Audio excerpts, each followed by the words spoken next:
sababtaan anigu u sameeyay meel ay ku bartaan haweenku waxaan arkay dhibaato badan oo ka haysata haweenka wadista baabuurta sidoo kale badanka waxa hablaha bara rag baa bara diin ahaan lama ogola inay haweenku rag bara baabuurta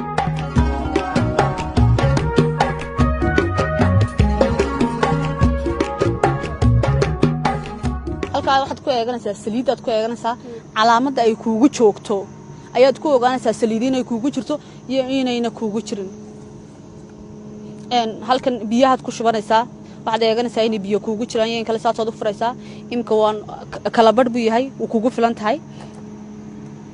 saad soo xidhaysaa halkan waa air cleanti qaybtaasi labada boolba laga furaa waa la buufiyaa halkan waa fiyuusyadii qaybta kale waa fiyuusyadii halkan waa baytarigii gaadhiga dhan ku socday kan waa balaaski kana waa mayniski labada xarig saad u kala saaraysaa qaybtaasi waa jiinkii magacaygu waa Fadxiye Kiyaasiin Buuni waxaan ku noolay gudaha magaalada Boorame anigu gaadhiga waxaan bartay 5 sano ka hor ayaan ku bartay magaaladayda Boorama sidoo kale meelihii aan ka shaqeynay goobi aan ka shaqeynay ayaan ku dhex bartay iyo geerishadii iyo dhulkii aan imanayay injineerkaygu nin buu ahaa aniga wixii tababaray nin buu ahaa gabadhaaniga ima tababarin sidaas aawadeed ayaa markaan u arkay aan anigu isku kalifay inaan haweenka tababari karo oo booskaasi boos ay banaan u yahay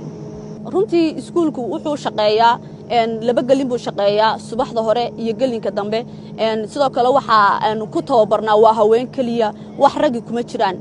oo rag wax baranayo kale kuma jiraan dumar baraya dumar baa wax tababaraya dumar baa wax sameynaya sidoo kale waxaan barnaa farsamadii oo ah inay baabuurkii barato meesha uu ka xun yahay iyo meesha uu ka qabo in taayirka bedelan karto